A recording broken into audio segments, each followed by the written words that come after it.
Before you embark on this gripping saga of buried secrets and an undeniable bond, remember to subscribe to our channel, like this video, and comment below with where you're tuning in from. Your support helps us share more compelling and heartwarming narratives. The Ring's Secret. A daughter's innocence unearths a buried truth. He just wanted to eat in peace.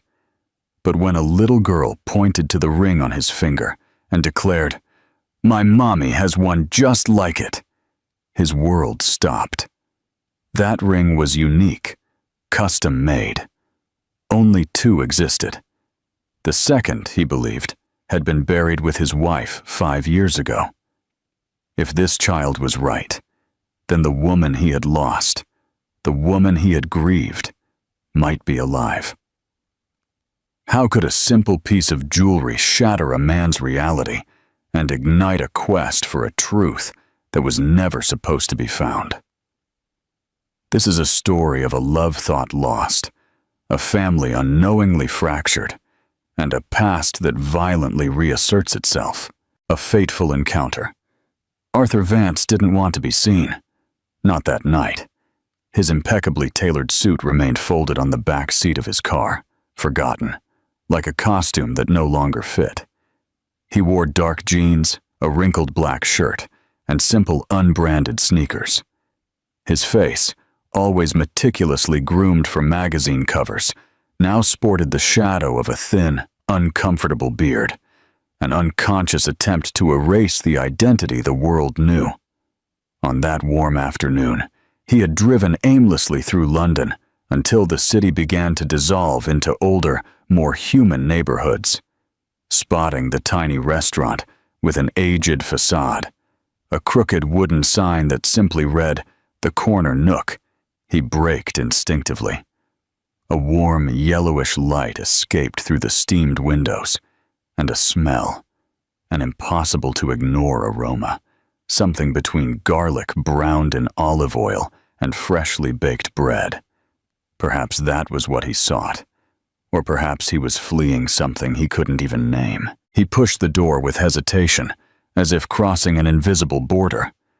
The bell above the entrance tinkled briefly, and no one looked at him, which at that moment was a rare relief. He sat near the window, his back to the street, and took a deep breath. The waitress brought the menu on folded paper, with few options and modest prices. He pointed thoughtlessly to the dish of the day, wishing simply to eat without being recognized, without anyone mentioning his Forbes covers, his hotel empire, the gala dinners with ministers and actresses. He wanted silence. He wanted a break from the version of himself they had constructed. The plate arrived in less than 15 minutes, lamb with mint sauce. The first bite did something strange to his breathing, as if the air in his chest had been pushed back by an invisible force. There was something in that seasoning, a memory. He ate slowly. The food brought more than flavor. It brought time. Fragmented images, intertwined with the aroma. A sunny terrace. Breezes. A forgotten glass of red wine on the windowsill. A soft, feminine voice saying, "More salt? Or is it perfect like this?" It was then he heard the sound of quick, light footsteps. He turned with the same naturalness of someone observing the movement around them. And there she was. A little girl. 4 years old, maybe 5. Dark curls, curious gaze. She held a colorful drawing in her hands, with childlike strokes and indecipherable scribbles. She stopped in front of him with the confidence of someone who doesn't yet know social embarrassment. She stared fixedly at his hand, then his face. "My mommy has one just like it." Her voice was crystal clear, light as wind on an apartment balcony. Arthur looked down, confused. He followed the girl's gaze and saw that she was pointing to the ring on his right ring finger, a thick silver band with a subtle spiral leaf engraving. Custom made. Only 2 in the world. One was here. The other, he believed, had been buried with Eleanor. His fork fell to the plate with a dull clink. How is your mommy's ring?" he asked, swallowing hard. "Just like this one," she said, touching his ring with her tiny finger. "And she wears it every day. She says she got it from a love that turned to smoke." Arthur swallowed hard. He wanted to ask more, but his tongue seemed tied. The girl smiled, proud of what she had said, as if she had revealed a beautiful secret. "What's your name?" he managed to ask, his voice hoarse. "Sophia?" Time stood still. The light on the table seemed to dim. The air in the restaurant grew dense. "Sophia?" It was the name he and Eleanor had chosen for the daughter who was never born. A name he kept in silence, with reverence. A name he hadn't spoken aloud since the accident. Before he could react, a hurried waitress approached. "Excuse me, sir. She shouldn't be here. Sophia, come. You know you can't leave the kitchen." "But he has the ring, just like Mommy's." "I know, dear. But go back with Mommy, please. It's almost time for us to leave." Arthur felt the blood drain from his face. "Her mother? Is she in the kitchen?" "Yes, she's the chef, excuse the bother. She's very curious." "What's the chef's name?" he asked, trying to keep his voice steady. "Eleanor Ruiz." The name fell like silent thunder in his mind. He slowly stood up, as if the ground were dissolving beneath his feet. The waitress looked at him, worried. "Are you all right, sir? I need to. Can I speak with her?" "The kitchen is closing, but I can see if she can come out." He nodded. He walked out of the restaurant without knowing why. Perhaps because he needed air. Perhaps because the walls seemed to close in on him. Outside, the night was warmer than before. The streetlights flickered between the leaves of the trees, and the sound of cars seemed to come from very far away. Eleanor. It was impossible. It was irrational. It was her. And Arthur Vance, a man of numbers, forecasts, and contracts, had a certainty no data could offer. Something much bigger than chance was moving at that moment. And he wasn't prepared. What is the significance of the unique ring and the name Sophia in this unexpected encounter? How do these details instantly shatter Arthur's reality and beliefs about his past? Share your thoughts below. A meeting from the ashes. Arthur's hands were cold, his jaw muscles clenched with tension. He didn't know if he felt rage, relief, confusion, or longing. And perhaps it was all of those at once. The city breathed around him, with its muffled sounds of cars and distant footsteps. But between him and that door, there was only silence. A screaming silence. The back door of the restaurant opened with a soft creak. Eleanor came out, her apron folded in her arms, her hair pulled back in a messy bun, strands escaping from the sides. Her face was pale, aged by restless nights, but her eyes were the same. When she saw him, she stopped. Not like someone hesitating, but like someone who has been struck. Arthur took a step forward, but didn't speak. She looked around, as if checking if anyone was watching them, then looked back at him, directly, without hiding, but without the courage to approach. Why are you alive, Eleanor?" The question came out like a blade, dry, direct, irreversible. She didn't answer. She just looked down, as if searching for air. The air between them was dense. Arthur wanted to say more, but he didn't know what. Words seemed to betray him. "Listen to me, please," he pleaded, and his voice almost broke. Eleanor hesitated, then nodded almost imperceptibly. Without saying anything, she began to walk. Arthur followed her. They walked 2 blocks in silence. The neighborhood was old, with small buildings and shared courtyards. They entered a small, dark wooden door that led to a narrow hallway, and Eleanor opened the door to an apartment on the 2nd floor. The place was simple, with worn furniture and beige walls. A sofa with faded cushions, a small dining table with an empty fruit bowl. The smell of garlic and onion still lingered in the air, mixed with a soft lavender perfume that seemed to permeate the curtains. "Sit down," she said in a low voice. It wasn't an invitation. It was the reflection of someone who doesn't know where to start. Arthur sat on the sofa. Eleanor remained standing for a few seconds, then placed her apron on the chair and finally sat on a wicker armchair opposite him. 5 years, he said, staring at her. 5 years believing you were dead, that you had died burned, shattered, or that your body had been made to disappear. She took a deep breath. Her eyes shone, but she still held back. "I know." "No, you don't know," he replied, and there was pain in his voice. "I went through all the stages of grief, guilt, denial, rage, desperation. I buried you without a body, Eleanor. I bought an empty tomb because no one gave me answers." She closed her eyes for a second. "I wanted to protect you." "Protect me? By faking your death? Do you have any idea what that did to me? I had to disappear." The words came out in a whisper, and then she stood up. She walked to the kitchen, turned on the light, and took a wooden box from on top of the refrigerator. She returned with it in her hands and placed it on the table. "Arthur, it all began when Mark called me to review some contracts. He said you had signed a proposal without reviewing the annexes. It seemed strange to me. I took the documents, and I understood everything." She opened the box.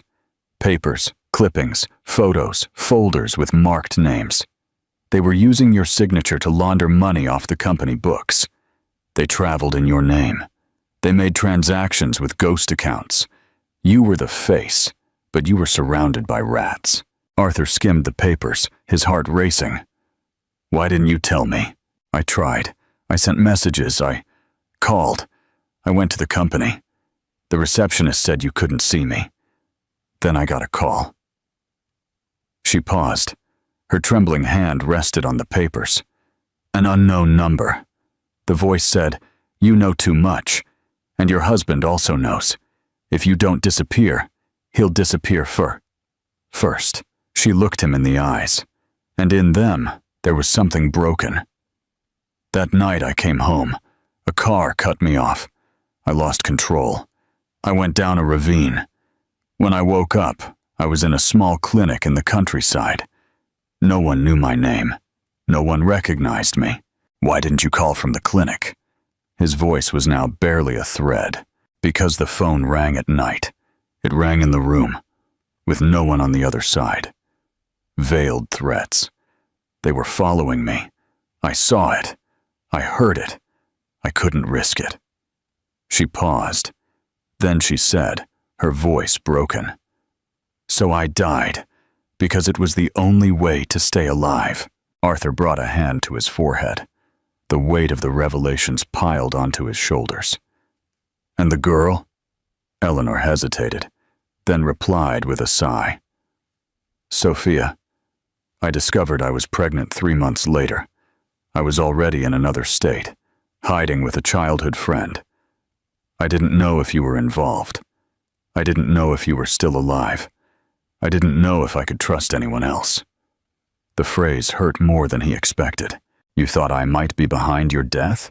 I thought maybe you knew if you kept silent, or that they threatened you and silenced you.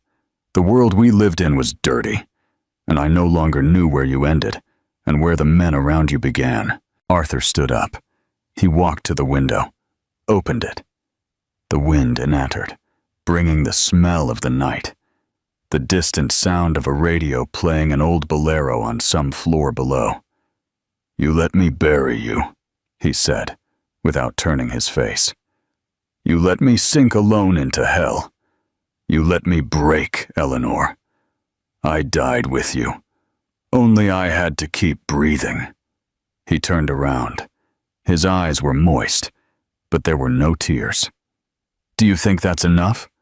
That now, 5 years later, you can appear and hand me a dossier and a child? I didn't come to hand you anything. I didn't expect you to come into that restaurant. I cook there because it's the only place that doesn't ask questions. Sophia found your ring. It was fate's fault, or God's, or chance's, but not mine." She was crying now, in silence, not allowing herself to break down, only the tears falling, discreetly, as she maintained her composure. Arthur sat down again. "Sophia, that's the name we chose." "I could never use another," she said, her voice broken. "It was the right name." He looked at her for long seconds. Then he whispered, "I want to see her again." Eleanor didn't respond immediately, but something in her face softened, as if an internal wall had given way, infinitesimally. "She falls asleep early, but tomorrow, if you want to stop by in the afternoon." Arthur nodded. He stood up, walked to the door. As he was about to leave, he turned around. "You died, but something in me also died with you, and now I don't know what we are." Eleanor didn't respond. He left. In the dark hallway, his breathing still ragged, Arthur Vance knew something with all the clarity in the world.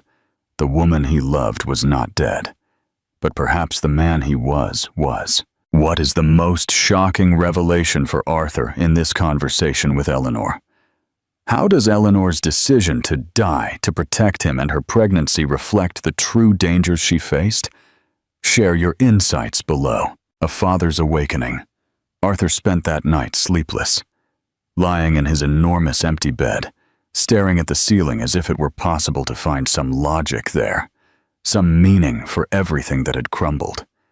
He had learned throughout his life to deal with calculable losses, stocks, contracts, investor confidence. But this was different. This was visceral. Eleanor was alive, and there was a child named Sophia. His daughter? The words still didn't fit well in his mind. My daughter. When he tried to repeat it aloud, it sounded false, not out of doubt, but out of disbelief. 5 years, an entire life. Lost, reinvented, hidden. Now, in front of him, was the opportunity to recover at least a fragment of what had been broken, and the truth came with a price. Everything he thought he knew about the past was stained by suspicion. Mark. The name emerged with weight.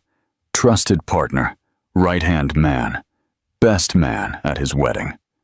The man who had supported Arthur in the hospital after Eleanor's supposed accident, who organized the symbolic funeral, who kept him standing when everything inside him screamed to collapse. Now, looking back, he saw signs. Small silences, changes of subject, disappearing contracts, trips made in his name. And he couldn't face it. Not yet. It was too soon. The next morning, he put on simple clothes, linen trousers and a light shirt, and returned to Eleanor's apartment. His hand hesitated before knocking on the door. When she opened it, she wore an old t-shirt, her hair loose and damp, and a gaze that mixed caution with something that seemed like relief. "She's drawing. Come in." Arthur entered silently. The living room was filled with small traces of a vibrant childhood. Toys in the corner, colored pencils on the table, a school backpack leaning against the wall. On the rug, Sophia, leaning over a sheet of paper, drew something that looked like a crooked castle with many windows. "Hello," he said, crouching beside her. She looked up, an instant smile appearing. "You're the ring man." "Yes, that's me. Can I see your drawing?" She showed it, animated. "It's the place where I live in my head." Arthur swallowed his emotion. The girl was full of light, and at the same time, there was a silent loneliness in her that he recognized. It was like looking in a distant mirror, and something inside him, which had been dormant, began to awaken. In the following days, he began to visit them frequently. He brought fresh bread in the morning, children's books on Saturdays. He helped with groceries. He told bedtime stories. Little by little, Sophia began to call him My visiting friend. Eleanor watched from afar. She knew his presence altered the routine, the girl, herself. But she also knew that Arthur had a right. And more than that Sophia needed something Eleanor, alone, could never offer. The other half of herself. Arthur, for his part, maintained an appearance of calm. But inside, he investigated.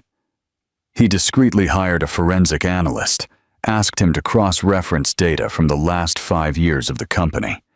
He visited old files, reviewed balance sheets. Everything pointed in the same direction. Mark had built an empire in the shadows, using Arthur as a facade. And there were records of financial movements made just after Eleanor's accident, transfers to offshore accounts. A pattern was emerging, but it wasn't enough yet. One afternoon, when Eleanor was working at the restaurant, Arthur stayed with Sophia. They were playing with Play-Doh when she suddenly stopped. "At school they said I'm weird," she said, not looking at him. "Who said that?" "Some kids. Why don't I have a daddy? And if my daddy really existed, he'd live with me." Arthur's heart clenched with an indescribable force. He wanted to hug her, tell her everything.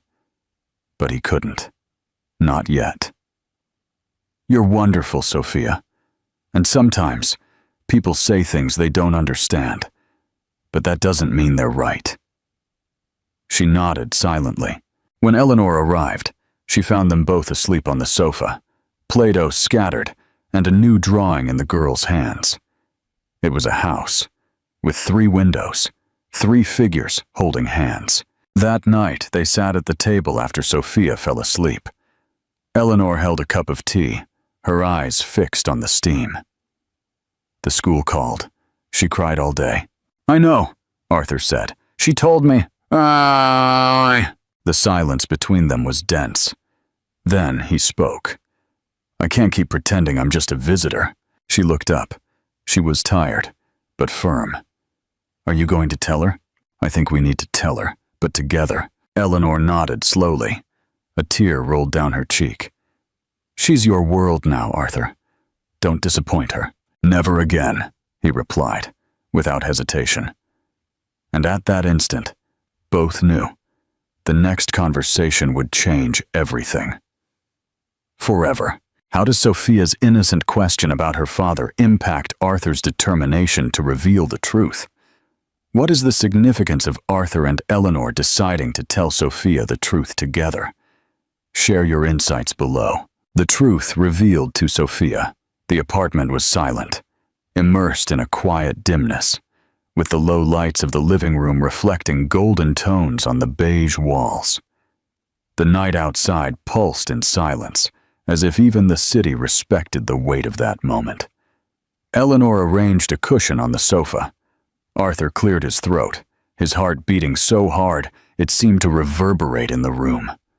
Sophia was in her bedroom, playing with paper dolls she had drawn herself. Arthur slowly got up, walked to the slightly ajar door, gently knocked twice, and said, "Princess, can you come for a moment?" The girl appeared with slightly messy hair, holding a doll with a blue cape made from a napkin. She walked to the living room with carefree steps, sitting between the 2 adults with the naturalness of someone who still doesn't carry fear in her heart. "What's wrong?" she asked, swinging her feet as she played. Eleanor looked at Arthur. He nodded, swallowing his anxiety. "Sophia," he began, with a voice he had to pull from somewhere deep within. "We want to tell you something very important." The girl stopped swinging her feet. She looked at Eleanor, then at him. There was something in their tone of voice that made her pay attention. "Do you remember the day you told me about the kids at school? What did they say, that you didn't have a dad?" Sophia nodded, looking down. "That's not true," Arthur said, with a lump in his throat. "You have a dad, and it's me." Silence. The girl looked at him, as if waiting for the punchline of a joke. Then she turned to Eleanor, who only confirmed with a tender gesture. "Really?" she asked, in a small voice. Arthur took a deep breath. Really, I'm your dad, Sophia, and I'm here now. To stay, to protect you, to watch you grow, to be with you every day I can. Her eyes widened. She seemed to be trying to fit the pieces of an invisible puzzle together. But why weren't you here before? The question came out raw, direct, as only children know how to ask. Eleanor tensed, but Arthur gently touched his daughter's hand. Because I didn't know you existed, and because your mom had to protect you from many bad things that happened. But now I know, and now nothing will keep me away from you. The girl looked at one, then the other. Her eyes began to fill. Are you going to leave later? Like, just for today? Arthur shook his head, holding back tears. No, I'm going to keep coming. Always. And one day, if you want, I can pick you up from school, make you pancakes, even teach you how to ride a bike. He paused for a few seconds. Then, he leaned in and hugged his father. A shy, small hug, but one that contained the weight of an entire world. Arthur closed his eyes. The smell of her hair, the softness of her short arms around his neck, the warmth of her body, all of it hit him like a direct blow to the chest. A raw, new, non-negotiable love. Eleanor took a deep breath. Tears streamed discreetly as she watched the two embrace. Sophia slowly broke free and wiped her face. Are you coming tomorrow? I'm coming. And the day after tomorrow too, and after that? Do you promise? I promise, Arthur replied without hesitation, his voice broken. She smiled, and in that smile was the innocence that had resisted 5 years of absence. Eleanor took Sophia back to her room, lay with her until the girl fell asleep. When she returned to the living room, Arthur was still sitting on the sofa, his hands clasped, as if he was afraid to move and break the moment. Thank you, he said. She deserves to know. Even if the world is falling apart, she deserves a clean love. He looked at Eleanor with raw sincerity. I want to be a real father, not just for her, also for me. I want to be present, participate, know the details, know her favorite color, what she dreams about, what scares her.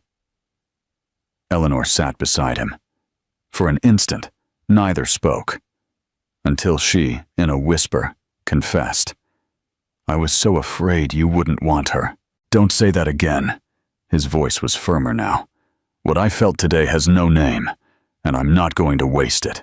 And the rest? She asked, without needing to say more. Arthur looked towards the window. The street reflections danced on the glass. I'll resolve that, but without dragging you two into it. Not for now. She nodded.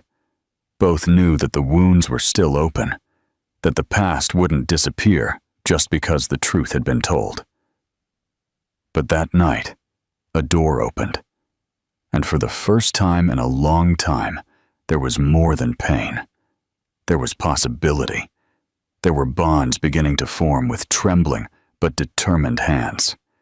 And sometimes, that's what a family needs to be reborn. What is the most touching aspect of Sophia's reaction to learning the truth about her father? How does Arthur's renewed commitment to Eleanor and Sophia signify a complete shift in his priorities?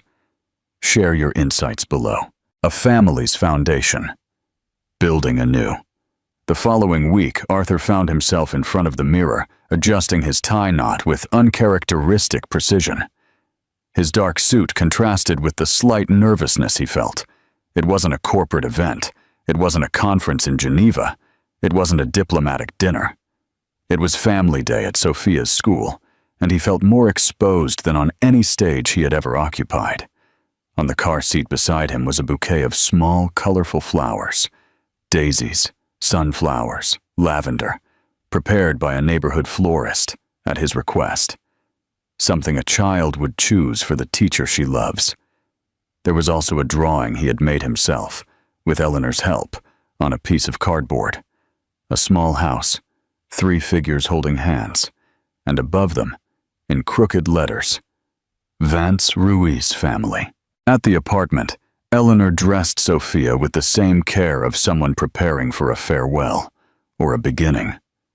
She brushed the girl's hair, braiding it with light ribbons. She adjusted the yellow dress with small lemon prints and then knelt in front of her. "Today you're going with your daddy," Sophia smiled, as if her entire world had reorganized itself inside. "Are you coming later?" "Yes, but this moment is yours too." When Arthur arrived, Eleanor was already waiting on the sidewalk. He got out of the car, his heart beating at a different rhythm, and seeing her holding his daughter's hand, he was overwhelmed by an irreversible tenderness. "You look beautiful," he told the girl. "And you look like a movie boss," she replied, amused. Eleanor looked at him a second longer than necessary. She said nothing, but her eyes said, "I trust you." On the way to school, Arthur drove slowly. Sophia talked about the other families, about a girl who had 2 moms, about a boy who would bring his uncle because his parents worked abroad. He listened attentively, storing each phrase as if they were rare jewels. At the school gate, a flurry of parents and children spread across the playground, decorated with balloons and handmade signs. Arthur got out of the car, tucked the bouquet under his arm, and extended his hand to his daughter. But she didn't take it. She hugged him, right there, in front of everyone. The classroom was full when they entered. The teacher, a woman with a sweet voice and firm posture, recognized him from the photo Sophia showed her classmates. "Mr. Vance, a pleasure." "Please, just Arthur today." He smiled, extending the bouquet. "This is from Sophia for you." The teacher blushed, moved by the gesture. Sophia ran to a group of children, but soon returned, pulling a classmate by the hand. "This is my daddy," she said, her chest puffed out. The boy looked at Arthur with some astonishment. "Really? He looks like an actor." "He's just my dad," Sophia replied with a laugh. The other children approached, some shy, others curious. The same girl who had said Sophia was weird now praised his tie. A boy asked to see the ring on his finger. Arthur responded to everyone with a delicacy that seemed natural, but was built from years when he didn't know how to love without losing control. During the presentation, each child climbed onto an improvised stool and said something about their family. When it was Sophia's turn, she went up hand in hand with her father. "I have a mommy who cooks like storybook fairies, and a daddy who came back to me when I thought he didn't exist." The room fell silent. Arthur knelt beside her, his eyes full of tears. "Sophia is the best part of me." No one moved for a few seconds. Then, applause. Timid at first, then outer. The teacher smiled. Some parents too. But what mattered was there, in the eyes of the girl who looked at him with more pride than he had ever received from shareholders or awards. At the end of the event, as the children ran through the playground, Arthur sat on a bench under the shade of a tree. Eleanor slowly approached, like someone respecting the space he had conquered. "It was beautiful," she said. "It was the best day of my life," he replied, without irony. She nodded. Then she was silent for a moment. "It's not easy to trust again, I know, but give me time. Not to convince you, just to prove it to you. She already loves you." Eleanor said it like someone acknowledging something inevitable. Arthur looked at her, unhurried. "And you?" Eleanor looked away, taking a deep breath. "I still have a lot to heal." "Then let me help you." She smiled, briefly, but sincerely. That day, Arthur didn't go back to the office. He took Sophia for ice cream. Then they went to the neighborhood bookstore to choose a new book. At the end of the afternoon, she fell asleep in the back seat of the car, hugging a new doll. And for the first time, he didn't feel like he was wasting time. He felt like he was living. What is the significance of the drawing Sophia brings to school, and how does it symbolize the new family they are building? How does Arthur's participation in Family Day and Sophia's presentation affirm his transformation into a loving and present father? Share your insights. Saturday mornings began to taste of pancakes with strawberries and calmly brewed coffee. The kitchen radio played softly, always some old station with boleros and bossa nova, while Arthur, still in his apron, helped Sophia crack eggs and measure flour. Eleanor watched from the doorway, a cup in her hands, trying not to let herself be seduced by the scene, but failing day after day. There was a clumsy tenderness in Arthur, something that only appeared when he was with his daughter. As if, by her side, he ceased to be the man the world knew and became, at last, just a father. He knelt on the rug to play with puppets, watched the same cartoon episodes repeatedly, laughed at her jokes, even when they made no sense, and Eleanor saw it all. With the eyes of someone who knew Arthur from the inside, she knew his traumas, his rigidity, his difficulty in yielding. That's why the change was more than moving. It was terrifying. She wanted to believe, but fear was stubborn. Days passed with a new rhythm. Arthur appeared on Friday nights with old movies and onion-free pizza, Sophia's favorite flavor. On Sunday afternoons, he left her with kisses on her head and promises of, "See you soon." Never goodbye. Never again. It was on one of those quiet afternoons, after a walk in the park, that he sat with Eleanor on the balcony, while Sophia slept, exhausted, with sand-dirty feet and a banana leaf tangled in her hair. "I want to show you something," Arthur said, taking an envelope from his pocket. Eleanor looked at him with distrust, but took it. Inside was a printed proposal with the golden letterhead of the Blackwood Plaza Hotel. "An offer?" she asked. Raising an eyebrow, an invitation to be the new head chef of the hotel restaurant. Total freedom, no owner's meddling. It's yours, from scratch. You choose the team, the menu, everything. She took a moment to respond. The idea seemed too good to be true. "Why now?" "Because you're the best chef I know, and because it's time the world knew it too? Or because you want to have your daughter closer?" He smiled, not denying it. "Also?" Eleanor stood up, went to the balcony railing, and stood looking at the empty street for a while. "What if it doesn't work?" "Then we start over. Again. As many times as it takes. And what if I leave later? I won't stop you, but I'll help you pack." She looked at him over her shoulder. For the first time, there was more light than shadow in that gaze. "You still trust too much, and you distrust too much." She smiled weakly, but she smiled. At the end of the month, they closed the apartment. Eleanor and Sophia moved to London. Not to the hotel. Eleanor insisted on renting a small flat a few blocks away. She wanted to maintain some independence, some control. Arthur understood, and he didn't argue. The restaurant was renovated. Eleanor designed the menu by hand during long nights, with Arthur tasting each dish and Sophia scribbling hearts on the edges of the pages. The team was carefully chosen, young chefs hungry for truth, not fame. In a short time, reservations were fully booked for weeks. Glowing reviews, magazine articles, a star that was beginning to shine under another name. But beyond the success, something else grew there. Intimacy. Arthur and Eleanor were sharing the same space again. Not like before, as if they had never been a couple.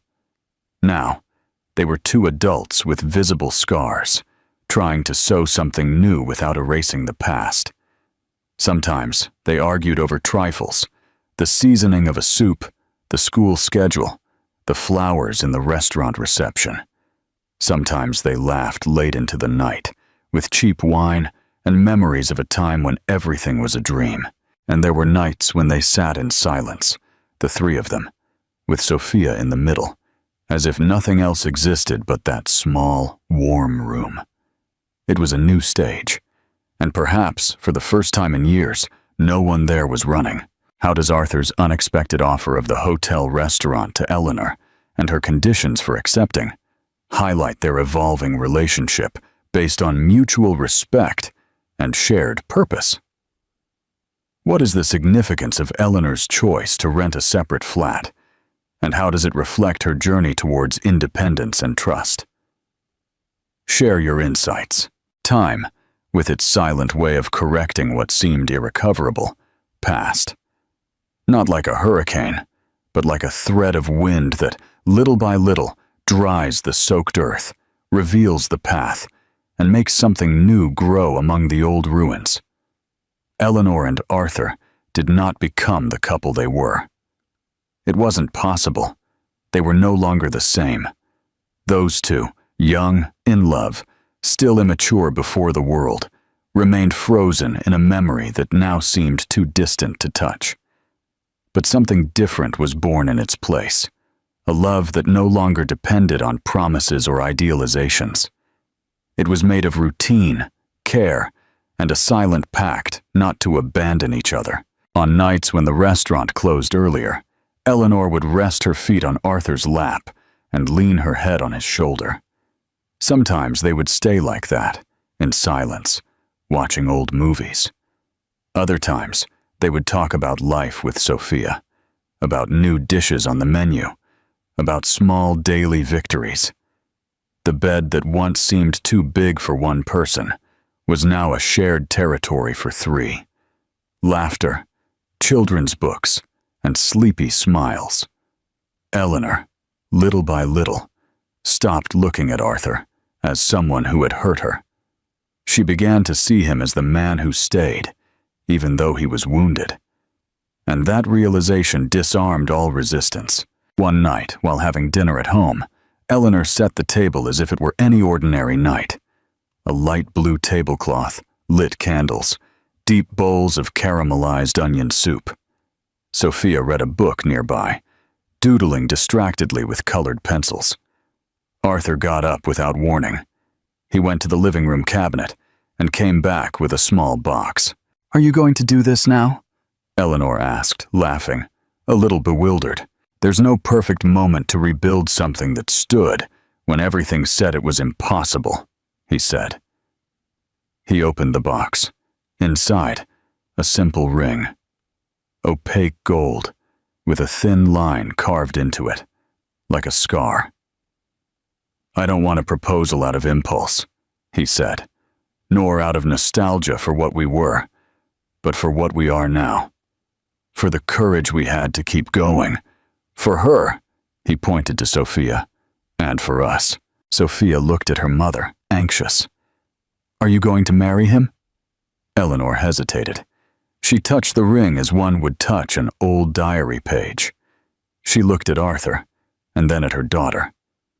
The silence was brief, but heavy. "Yes," she said, without hesitation. "But now, with our feet on the ground, and our eyes wide open." Arthur smiled. He placed the ring on her finger with hands that trembled discreetly. Sophia clapped, ran to them, and hugged both at the same time. Life didn't change suddenly, but the axis did. What is the symbolism of the ring that Arthur proposes with, and how does it represent a new beginning, distinct from their past? How does Sophia's presence influence Eleanor's decision to accept Arthur's proposal? Share your insights. 3 years later, they married again. The ceremony was in a discreet garden, surrounded by hanging lights among trees, and a long table with wildflowers and dishes prepared by Eleanor's own team.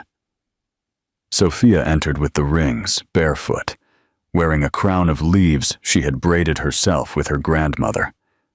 The guests were few, the essential ones. Real friends, the ones who stayed. There was no pomp, no magazine photographer, just people who knew where they came from and what it cost to get there. Eleanor was now known as one of the most innovative chefs in contemporary gastronomy in London. She was sought after for interviews, but refused most. She preferred to be in the kitchen, sweating, leading her team with authority and humor. Clients adored her, and not just for the food, but for the aura of truth she conveyed. Arthur continued to lead the Vance empire, but with a more humane, more sober management. Sophia's presence in his life had shaped him, and he accepted that with gratitude. The girl grew with sparkle in her eyes, precocious wisdom, and an unusual talent for drawing. She spent afternoons drawing people with big, expressive eyes. Sometimes, she would show her drawings to her parents and say, "This is what you feel when you think you're fine, but you still haven't forgiven." It was impossible not to laugh. And then, to think, in this new life, there was no perfection. But there was presence, there was contact, listening, a place to return to. And when Eleanor rested her head on Arthur's chest, on the most tired nights, it wasn't to escape the world. It was to remember that despite everything, there was someone there who didn't give up, who chose to stay, who loved with maturity, without haste, without empty promises, but with enough depth to last. But the past, though distant, never stopped casting shadows. Arthur knew it, and even in the most genuine moments of peace, a part of him remained awake, a part that remembered the veiled threat, the lost years, the fake accident, and above all, Mark. It wasn't revenge that moved him. It was justice. It was the need to close the cycle with dignity, with the truth. Finally, being spoken aloud, so that his daughter could grow up without the ghosts that surrounded her mother's childhood. Therefore, silently, he reopened the files. The old spreadsheets, the contracts, the messages that seemed harmless at first glance, but took on new meaning in the light of suspicion. He hired a private audit, off the company's radar. He installed discrete trackers on parallel accounts and accessed folders that only he, its founder, had authorization to open. And there it was. Little by little, the truth was woven with cruel precision. There were encrypted emails between Mark and Shell consultants, contracts signed with non-existent companies, triangulated transfers between offshore accounts in tax havens, and most seriously, documents signed by Arthur that he had never seen. Forged. Strategically dated during the days leading up to Eleanor's accident. The moment of revelation brought no screams, no outbursts. There was a kind of pain that only the deeply betrayed know, one that doesn't ask for revenge, but demands redemption. He went to Eleanor one Wednesday morning as she cut basil on the restaurant counter. "I need you to see this." She read the papers without speaking. Page by page, her hands began to tremble when she saw her name indirectly cited in internal company communications, like the source or the risk. "They knew I knew," she murmured, her voice hoarse. "From the beginning." Arthur nodded. "And they knew I trusted him, that I would defend him without hesitation. Are you going to expose all this? It's already in motion." She looked at him for a long moment. There was no resentment in her gaze. There was something deeper. Respect. Relief. "And what if the media turns against you?" "I'll bear it. I can't keep pretending I don't know, that I didn't see, that I didn't participate by omission." Days later, he handed all the material over to the prosecutor's office. He made no fuss. He didn't call the press. He simply handed it over and waited. Mark was arrested a week later in a discreet operation. He tried to claim innocence, conspiracy, bad faith, but the evidence was solid, clear, irrefutable. His image fell like a house of cards. The headlines spread rapidly. Corporate betrayal. Vance Empire under internal attack. Businessman exposes fraud within his own company. Arthur gave a single statement. Brief. To the point. I trusted someone I shouldn't have. But my biggest mistake was not looking more closely. Now, I look, and I don't look away. He didn't feel proud. There was no relief. There was shame. For having been an unwitting accomplice. For having doubted Eleanor, even if only for seconds.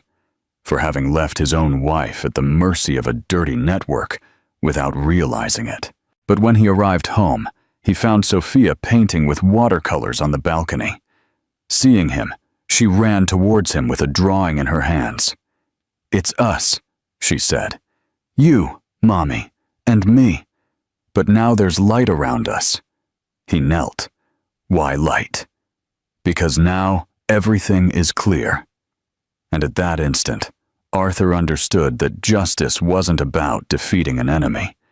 It was about giving truth the space it always deserved, and about protecting, with every decision, what finally blossomed after the darkness. Because true love can be silenced, but never destroyed. It always returns. It always returns. When there is courage to listen and to stay.